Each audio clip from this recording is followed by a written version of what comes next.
ನಮಸ್ಕಾರ friends, PMC Kannada ವೀಕ್ಷಕರಿಗೂ ಹಾಗೂ ಎಲ್ಲ ಧ್ಯಾನ ಬಂಧಿಗಳಿಗೂ ನಮ್ಮ ಈ ನಿರ್ವಾಣ ಫುಡ್ಸ್ ಸಾತ್ವಿಕ್ ಫುಡ್ಸ್ ಈ ಚಾನಲ್ಗೆ ನಮಸ್ಕಾರ, ಸ್ವಾಗತ. ನನ್ನ ಹೆಸರು ಸರೋಜಾ ಅಂತ, ನಾನು ಬ್ಯಾಂಗ್ಳೂರಲ್ಲಿರ್ತೀನಿ. ಸೊ ಇವತ್ತಿನ ಡಿಶ್ ನೋಡೋಣ ಏನು ಮಾಡ್ತಾ ಇದ್ದೀವಿ ಅಂತ. ಹರ್ಬಲ್ ಟೀ ನಾವೆಲ್ಲ ತುಂಬಾ ಕೇಳಿದ್ದೀವಿ, ಆದರೆ ಹರ್ಬಲ್ ಟೀ ಅಂದರೆ ಏನು? ಮತ್ತೆ ಮಾರ್ಕೆಟಲ್ಲಿ ಸಿಗುವ ಯಾವುದೋ ಒಂದು ಪುಡಿಯನ್ನು ನಾವು ಹರ್ಬಲ್ ಟೀ ಅಂತ ಬಳಕೆ ಮಾಡ್ತಾ ಇದ್ವಿ ಫ್ರೆಂಡ್ಸ್. ಹರ್ಬಲ್ ಟೀ ಅದಲ್ಲ. ಆಯುರ್ವೇದ ನಮಗೆ ಹೇಳುತ್ತೆ ಯಾವ ಪ್ರಕೃತಿಯಲ್ಲಿ ಸಿಗುವ ಯಾವುದೇ ಎಲೆ ಹೂವು ಆಗಿದೆಯೋ ಅದನ್ನು ನಾವು ಹೇಗೆ ನಮ್ಮ ಶರೀರದಲ್ಲಿ ಅದರ ತತ್ವವನ್ನು ಹೇಗೆ ಸೇರಿಸಬಹುದು ಅಂತ. ಟೀ ಏನೋ ನಮಗೆ ಸಾಮಾನ್ಯವಾಗಿ ಕುಡಿಯೋದು, ಬಿಸಿ ಬಿಸಿಯಾಗಿ ಕುಡಿಯೋದಕ್ಕೆ ಟೀ ಮತ್ತು ಕಾಫಿ ಅಂತ ಹೆಸರಿಟ್ಟಿದ್ದೀವಿ. ಆದರೆ ಇವತ್ತು ನಾವು ನೋಡೋಣ ಆಯುರ್ವೇದಿಕ ಪ್ರಕಾರ ಈ ಒಂದು ಟೀ ಹೇಗೆ ಮಾಡೋದು ಅಂತ. ನಮ್ಮೆಲ್ಲರಿಗೂ ಗೊತ್ತಿರುವ ಪಾರಿಜಾತ ಹೂ ಆಗಲಿ, ಬೇರೆ ಈ ಹೂಗಳಾಗಲಿ, ಗುಲಾಬಿ ಹೂ ಹಾಕಿ ಮಲ್ಲಿಗೆ ಹೂವಿಂದನೂ ಟೀ ಮಾಡ್ತಾರೆ ಫ್ರೆಂಡ್ಸ್. ಮೊದಲೆಲ್ಲ ಮಲ್ಲಿಗೆ ಹೂ ಕಟ್ಟುವಾಗ ನಾವೇನಾದರೂ ಟೀ ಮಾಡಿಬಿಟ್ರೆ ಅಪ್ಪ ಎಲ್ಲ ಬೈಯೋರು, ಮಲ್ಲಿಗೆ ಹೂ ವಾಸನೆ ಬರ್ತಾ ಇದೆ ಟೀಯಲ್ಲಿ ಅಂತ. ಇವಾಗ ಗೊತ್ತಾಗ್ತಾ ಇದೆ ಮಲ್ಲಿಗೆ ಹೂವಿಂದನೇ ಟೀ ಮಾಡಿ ಕುಡಿಬಹುದು ಅಂತ. ಸೊ ಈ ಸರ್ತಿ ಅಪ್ಪ ಬರಲಿ, ಅವ್ರಿಗೆ ಮಲ್ಲಿಗೆ ಹೂವಿನ ಟೀನೇ ಮಾಡಿ ಕುಡಿಸ್ತೀನಿ. ಸೊ ಈ ಥರ ನಾವು ಪ್ರತಿಯೊಂದು ಹೂವಿನಲ್ಲೂ ಏನೋ ಒಂದು ಇರುತ್ತೆ ವೈಟಮಿನ್ಸ್, ನಮಗೆ ಗೊತ್ತಿರಲ್ಲ. ಬೇಕಿದ್ರೆ ಗೂಗಲ್ ಸರ್ಚ್ ಮಾಡಿ ನೋಡ್ಕೊಳ್ಳೋಣ. ಆದರೆ ಯಾಕೆ ಅದರಲ್ಲಿ ಏನಿದೆ ಅಂತ ತಿಳಿದೆ ನಾವು ತರಕಾರಿ ಹಣ್ಣುಗಳು ತಿನ್ನೋದು ಆರೋಗ್ಯಕ್ಕೆ ಒಳ್ಳೆಯದು, ಪ್ರಕೃತಿ ನಮಗೆ ಕೊಡ್ತಾ ಇದೆ. ಸೊ ಹೀಗಾಗಿ ನಾವು ಇದರ ಟೀ ಮಾಡಿ ಕುಡಿದು ಆರೋಗ್ಯವನ್ನು ಚೆನ್ನಾಗಿಟ್ಕೊಳ್ಳೋಣ.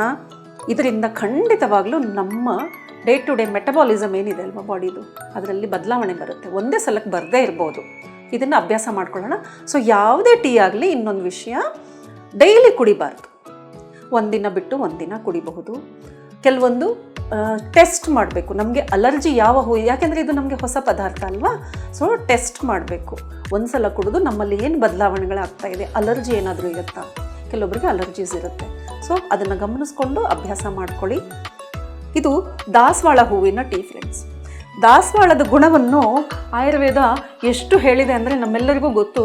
ಆದರೆ ಈಗ ನಾವು ಇದನ್ನು ಬರೀ ಕೂದಲಿಗೆ ಬಳಸ್ತಾ ಇದ್ದೀವಿ. ಇದನ್ನು ಪೇಸ್ಟ್ ಮಾಡಿ ಹೇರ್ ಪ್ಯಾಕ್ ಮಾಡ್ಕೊಳ್ತಾ ಇದ್ದೀವಿ, ಎಣ್ಣೆಯಲ್ಲಿ ಕಾಯಿಸ್ಬಿಟ್ಟು ಹೇರ್ ಆಯಿಲ್ ಮಾಡ್ತಾ ಇದ್ದೀವಿ. ಆದರೆ ಇದನ್ನು ಇಂಟರ್ನಲ್ ಕ್ಲೀನಿಂಗ್ ಹೇಗೆ ಉಪಯೋಗ ಮಾಡ್ಬೋದು ಅಂತ ನೋಡೋಣ. ಇದು ಇದೆಯಲ್ವಾ, ಎಲೆಯಲ್ಲಿ ಎಲ್ಲ ಬಿಡಿಸ್ಕೊಂಡ್ರೆ ಪಕ್ಕಳೆಗಳನ್ನು, ಈ ಮಧ್ಯದ ಇದೆ ನೋಡಿ, ಇದು ನಮಗೆ ಸೂಕ್ತವಲ್ಲ, ಇದು ಆಹಾರ ಸೇವನೆ ಆಗಬಾರ್ದು. ಹಾಗೆಯೇ ಕೆಳಗಡೆ ಇದು ದಂಟು ತೆಗಿಬೇಕು. ಸೊ ಇದನ್ನು ಓಪನ್ ಮಾಡಿಕೊಂಡು ಎಲ್ಲ ಎಲೆಗಳನ್ನು ಬಿಡಿಸ್ಕೊಳ್ಳೋಣ. ಮಧ್ಯದ ಭಾಗವನ್ನು ತಿನ್ನಬಾರ್ದು ಫ್ರೆಂಡ್ಸ್, ಮಧ್ಯದ ಭಾಗವನ್ನು ತಿನ್ನಬಾರ್ದು. ಸೊ ಹೀಗೆ ನಾವು ಇದನ್ನು ತೆಕ್ಕೊಂಡು ಎಲ್ಲ ಹೂಗಳನ್ನು ಹೀಗೆ ಬಿಡಿಸೋಣ. ಇದು ನಾನು ನಮ್ಮ ಗಾರ್ಡನ್ನಿಂದನೇ ತೊಗೊಂಡಿರೋ ಹೂವು. ಆದರೆ ನೋಡಿ, ಹೂವಿನ ಗಿಡ ಹಾಕಿದ ಮೇಲೆ ನಾವು ಅದಕ್ಕೆ ಎಷ್ಟೋ ಒಂದು ಔಷಧಿಯನ್ನು ಹಾಕ್ತೀವಿ ಅಲ್ವಾ. ಹಾಗೆಯೇ ಧೂಳು ಬೀಳುತ್ತೆ, ತುಂಬ ದಿನದ ಧೂಳನ್ನು ಅದು ಒಳಗಡೆ ಸೇರಿಸ್ಕೊಂಡಿರುತ್ತೆ. ಹೀಗಾಗಿ ಚೆನ್ನಾಗಿ ಬಿಡಿಸ್ಕೊಂಡು ನೀರಲ್ಲಿ ಒಂದು ಸಲ ಅಲ್ಲ 2 ಸಲ ಚೆನ್ನಾಗಿ ತೊಳ್ಕೊಳ್ಬೇಕು ಫ್ರೆಂಡ್ಸ್. ನಾವು ಹಾಕಿರೋ ಯಾವುದೇ ಫರ್ಟಿಲೈಸರ್ ಆಗಲಿ, ಹುಳ ಉಪ್ಪುಡಿ ಏನಾದರೂ ಇದ್ರೂ ಎಲ್ಲವೂ ಹೋಗುತ್ತೆ. ಇದನ್ನು ತೆಗಿಬೇಕು ಫ್ರೆಂಡ್ಸ್. ಸೊ ಹೀಗೆ ತೆಕ್ಕೊಂಡ, ಜಾಸ್ತಿ ಬೇಕಾಗಲ್ಲ, 1 ಹೂವಿಂದ 2 ಹೂವಿಂದ ಮಾಡಿಕೊಂಡ್ರೆ ಸಾಕು. ಒಬ್ಬರಿಗೆ ಆಗುವಷ್ಟು ಟೀ ಆಗುತ್ತೆ. ಟೀ ಅಂದರೆ ಇಷ್ಟು ಗ್ಲಾಸಿಗೆ ನೀರು ಹಾಕ್ಕೊಳ್ತೀವಿ, ಕುದ್ದಾದ್ಮೇಲೆ ಒಂದು ಅರ್ಧ ಗ್ಲಾಸಷ್ಟು ಆಗುತ್ತೆ ಅಷ್ಟೇ. ಜಾಸ್ತಿ ಬೇಯಿಸೋದು ಬೇಕಿಲ್ಲ, ಕಹಿ ಬಂದ್ಬಿಡುತ್ತೆ. ಸೊ ಇದಕ್ಕೆ ನಾವು ರುಚಿಯಾಗಿ ಇರಲು, ಯಾಕೆಂದರೆ ಇದು ಒಂದರದ್ದೇ ಸೇವನೆ ಮಾಡಿ ಅಭ್ಯಾಸ ಆಗಿದ್ರಿಂದ, ಇಲ್ಲ ಅಂದರೆ ಫ್ರೆಂಡ್ಸ್ ಇದನ್ನು ಪಾಶ್ಚಾತ್ಯ ದೇಶದವರು ತಿಳ್ಕೊಂಡು ಇವತ್ತು ಇದನ್ನು ಮಾತ್ರ ನೀರಲ್ಲಿ ಬೇಯಿಸ್ಕೊಂಡು ಕುಡಿತಾ ಇದ್ದಾರೆ. ಸೊ ಕೋವಿಡ್ ಬಂದಮೇಲೆ ಈ ಎಚ್ಚರಿಕೆ ಇನ್ನೂ ಹೆಚ್ಚಾಗಿದೆ. ಆದರೆ ನಾನೊಂದು ಸ್ವಲ್ಪ ಟೇಸ್ಟಿ ಮಾಡೋಣ ಅಂತ ಇದಕ್ಕೊಂದು ಸ್ವಲ್ಪ ಶುಂಠಿ ಹಾಕ್ತಾ ಇದ್ದೀನಿ. ನೀವು ಅಂದ್ಕೊಳ್ತಿರ್ಬೋದು ಈ ಹೂ ಯಾಕೆ ಅಂತ. ಆ್ಯಕ್ಚುಲಿ ಇದರದ್ದು ಸೆಪರೇಟಾಗಿ ಸಹ ನಾವು ಟೀ ಮಾಡ್ಕೊಂಡು ಕುಡಿಬೋದು. ಅದನ್ನು ಬ್ಲೂ ಟೀ ಅಂತ ಹೇಳ್ತಾರೆ. ನೀವು ಬೇಕಿದ್ರೆ ಗೂಗಲ್ ಸರ್ಚ್ ಮಾಡಿ ನೋಡಿ. ಇದನ್ನು ರೆಡ್ ಟೀ ಅಂತ ಹೇಳ್ತಾರೆ. ಸೊ ನಾನಿವತ್ತು ಬ್ಲೂ ಟೀ ಮತ್ತು ರೆಡ್ ಟೀ ಮಾಡಿ ನಿಮಗೆ ತೋರಿಸ್ತಾ ಇದ್ದೀನಿ.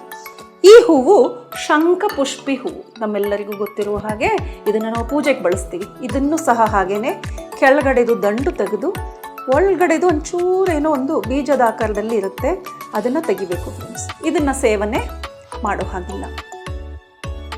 ಸೊ ಅದೇ ಥರ 2 ಹೂಗಳನ್ನು ರೆಡಿ ಮಾಡಿಕೊಂಡು ಒಂದು ಪಾತ್ರೆಯಲ್ಲಿ ಜಸ್ಟ್ 1 ಗ್ಲಾಸ್ ನೀರು ಹಾಕ್ತಾ ಇದ್ದೀನಿ.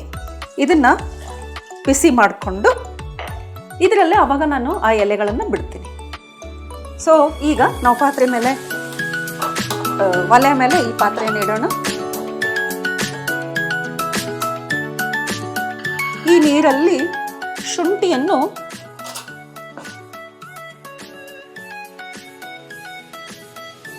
ನಾನು ತುರಿದು ಶುಂಠಿಯನ್ನು ಹಾಕ್ತಾ ಇದ್ದೇನೆ.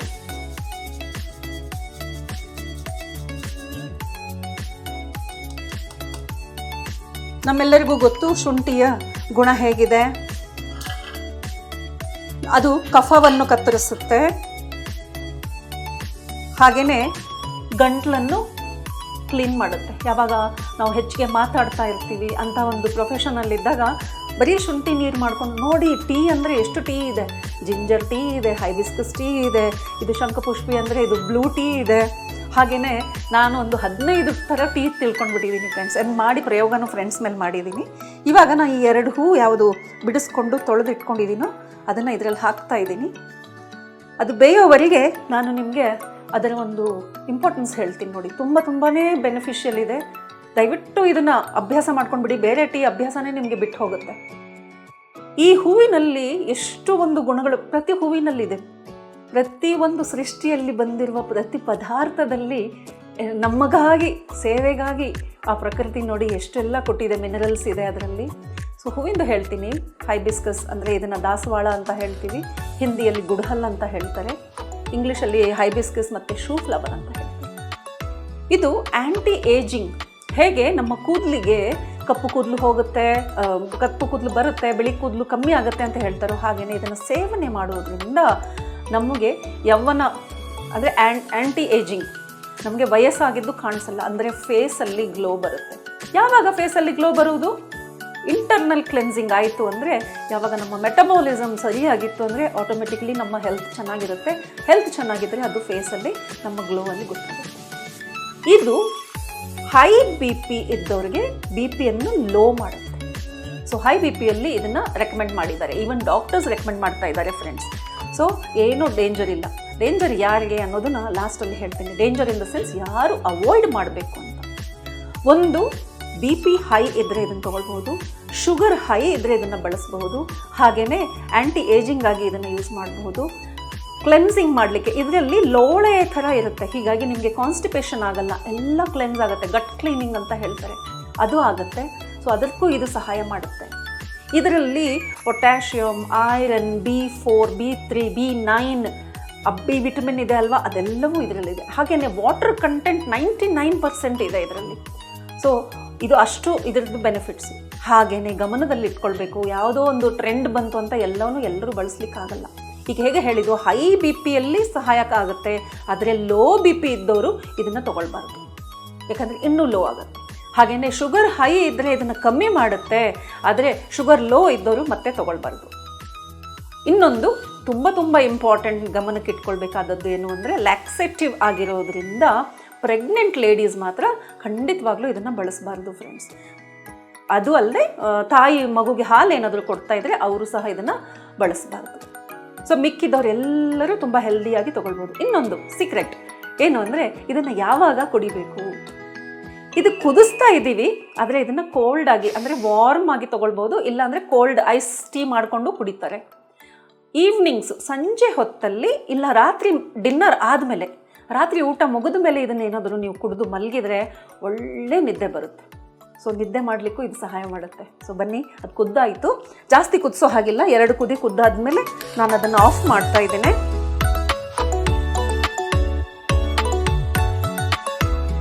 ಇದರಲ್ಲಿ ಬಿಸಿ ಬಿಸಿ ಇರುವಾಗಲೇ ಒಂಚೂರು ನಾನು 1 ಚಮಚ ಸಕ್ಕರೆ, ಇನ್ನೂ ನನಗೆ ಅಭ್ಯಾಸ ಆಗಿಲ್ಲ ಇದನ್ನು ಕಹಿಯಾಗಿ ಕುಡಿಯೋದು, ಅಷ್ಟು ಕಹಿ ಇರಲ್ಲ, ಬಟ್ ಸ್ಟಿಲ್ ನನಗೆ ಬೇಕಾದಷ್ಟು ನಾನು ಅದರಲ್ಲಿ ಸಕ್ಕರೆ ಹಾಕ್ಕೊಂಡು ಕಲಿಸ್ಕೊಂಡು, ಬಿಸಿ ಬಿಸಿ ಕುಡಿಯೋ ಹಾಗಿಲ್ಲ, ಒಂದು ಸ್ವಲ್ಪ ಆರಿದ ಮೇಲೆ ಕುಡಿಬೇಕು. ಸೊ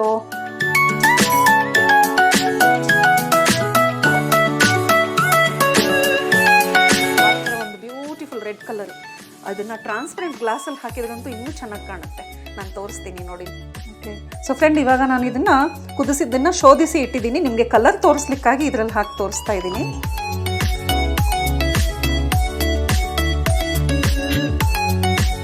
ನೋಡಿ ಎಂಥ ಬ್ಯೂಟಿಫುಲ್ ಕಲರ್ ಬಂದಿದೆ ಇದು. ನೋಡಿ ಎಷ್ಟು ಚೆನ್ನಾಗಿದೆ, ಟೆಂಪ್ಟಿಂಗ್ ಆಗಿಲ್ವಾ? ನಿಮಗೆ ಸ್ವೀಟ್ ಬೇಡ ಅಂದರೆ ಇದರಲ್ಲಿ ನೀವು ಮತ್ತೆ ಬ್ಲ್ಯಾಕ್ ಸಾಲ್ಟ್ ಹಾಕ್ಕೊಂಡು ಕುಡಿಬೋದು. ಏನು ಸಕ್ಕರೆನೇ ಹಾಕಬೇಕು ಅಂತ ಇಲ್ಲ. ನೀವು ಅನ್ಬೋದು ಹೈ ಶುಗರ್ ಇದ್ದವ್ರು ಕುಡಿತಾರಲ್ಲ, ಸಕ್ಕರೆ ಹಾಕ್ಕೊಂಡಿದ್ದೀರಲ್ಲ ಅಂತ. ಇದು ನನಗಾಗಿ ಮಾಡ್ಕೊಂಡಿದ್ದು, ಅದಕ್ಕೆ ನಾನು ಸಕ್ಕರೆ ಹಾಕ್ಕೊಂಡೆ. ನೀವೇನು ಮಾಡಿ, ಜಸ್ಟ್ ಅದನ್ನು ಬಾಯ್ಲ್ ಮಾಡಿ ಒಂದು ಸ್ಪ್ರಿಂಕಲ್ ಮಾಡೋದು, ಒಂಚೂರು ಬ್ಲ್ಯಾಕ್ ಸಾಲ್ಟ್, ತುಂಬ ಟೇಸ್ಟಿಯಾಗಿರುತ್ತೆ. ಒಂಚೂರು ಪೆಪ್ಪರ್, ಒಂಚೂರು ಬ್ಲ್ಯಾಕ್ ಸಾಲ್ಟ್, ಇಷ್ಟದ ಹಾಗೆ. ಸೊ ಇದನ್ನು ಎಂಜಾಯ್ ಮಾಡೋಣ. ಬಿಸಿಯಾಗಿ ಕುಡಿಬಾರ್ದು. ಸೊ ನಾನು ವೇಟ್ ಮಾಡ್ತೀನಿ, ಇದು ಕೋಲ್ಡ್ ಆದಮೇಲೆ ಇದನ್ನು ಟೇಸ್ಟ್ ಮಾಡ್ತೀನಿ.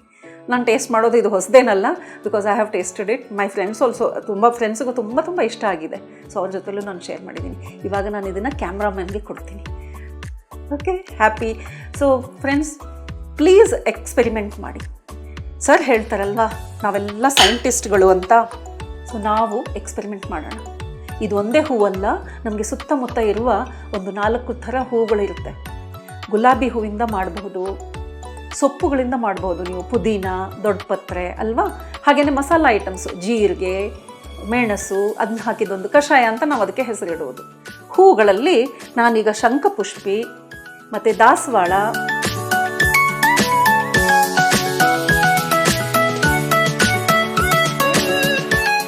ಸೊ ಫ್ರೆಂಡ್ಸ್, ದಾಸವಾಳ ಹೂವಿನ ಟೀ ಅಲ್ಲದೆ ಇನ್ಯಾವ ಹೂವಿಂದ ಟೀ ಮಾಡ್ಬೋದು ಅಂತ ನಿಮಗೆ ಯೋಚನೆ ಬಂದರೆ, ದಾಸವಾಳ ಹೂವು, ಶಂಖಪುಷ್ಪಿ, ಮತ್ತು ಇದು ಒಂಥರ ಹೂವಿದೆ ನೋಡಿ, ಇದು ನನಗೆ ಹೆಸರು ಗೊತ್ತಿಲ್ಲ. ಒಂದು ಕಡೆ ನೋಡಿದ್ದೆ, ಒಬ್ಬ ಆಯುರ್ವೇದಿಕ್ ಡಾಕ್ಟರ್ ಹೇಳ್ತಾ ಇರೋದು. ಮನೆಗೆ ಬಂದಮೇಲೆ ಮಾಡಿಕೊಂಡೆ, ಮರ್ತೋಗಿದೆ. ನೀವು ಸರ್ಚ್ ಮಾಡಿ ನೋಡಿ, ದೊಡ್ಡ ಮರ ಇರುತ್ತೆ ಇದು. ಸೊ ಈ ಥರದ ಒಂದು ಹೂ ಬಿಡುತ್ತೆ ಇದು. ಸೊ ಈ ಹೂವಿಂದು ಸಹ ನಾವು ಮಾಡ್ಬೋದು, ಹೂವು ಮಾತ್ರ. ಸೊ ಇದು ಮಾಡಲ್ಲ. ಸೊ ನನ್ನ ಟೀ ಹೈಬಿಸ್ಕಸ್ ಟೀ, ಅಂದರೆ ದಾಸವಾಳ ಹೂವಿನ ಟೀ, ಸ್ವಲ್ಪ ರೂಮ್ ಟೆಂಪ್ರೇಚರ್ಗೆ ಬಂದಿದೆ, ರೆಡಿಯಾಗಿದೆ. ಕುಡಿದ್ಬಿಟ್ಟು ಹೇಳ್ತೀನಿ.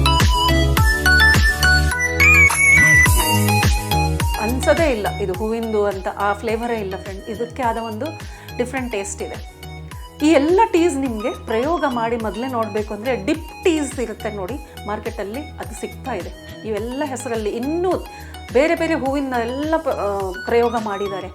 ಸೊ ಅದನ್ನು ತಿಳ್ಕೊಂಡ್ಮೇಲೆ ಇಂಟ್ರೊಡ್ಯೂಸ್ ಮಾಡಿದ್ದಾರೆ. ಸೊ ಬನ್ನಿ, ಈ ಥರ ಟೀ ಮಾಡ್ಕೊಂಡು ಕುಡಿಯೋಣ, ಆರೋಗ್ಯವನ್ನು ಚೆನ್ನಾಗಿಟ್ಕೊಳ್ಳೋಣ. ಹೀಗೇನೆ ನಮ್ಮ ಚಾನಲನ್ನು ನೋಡ್ತಾ ಇರಿ. ನಿಮಗೆ ಹೀಗೆ ವಿಧವಾದ ವಿಶೇಷವಾದ, ಆರೋಗ್ಯಕರವಾದ, ಸಾತ್ವಿಕವಾದ ಆಹಾರಗಳ ಪರಿಚಯ ನಿಮಗೆ ಕೊಡ್ತಾ ಇರ್ತೀವಿ. So thank you very much. So ಎಲ್ಲರಿಗೂ ಹೃದಯಪೂರ್ವಕ ಧನ್ಯವಾದ. PMC ಕನ್ನಡವನ್ನು ವೀಕ್ಷಿಸ್ತಾ ಇರಿ.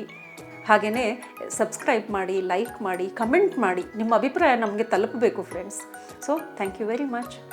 PMC ಕನ್ನಡ ಚಾನೆಲ್ ಅನ್ನು ಲೈಕ್ ಮಾಡಿ, ಶೇರ್ ಮಾಡಿ, ಸಬ್ಸ್ಕ್ರೈಬ್ ಮಾಡಿ ಮತ್ತು ಮಾಡಿಸಿ. ಎಲ್ಲರಿಗೂ ಧನ್ಯವಾದಗಳು.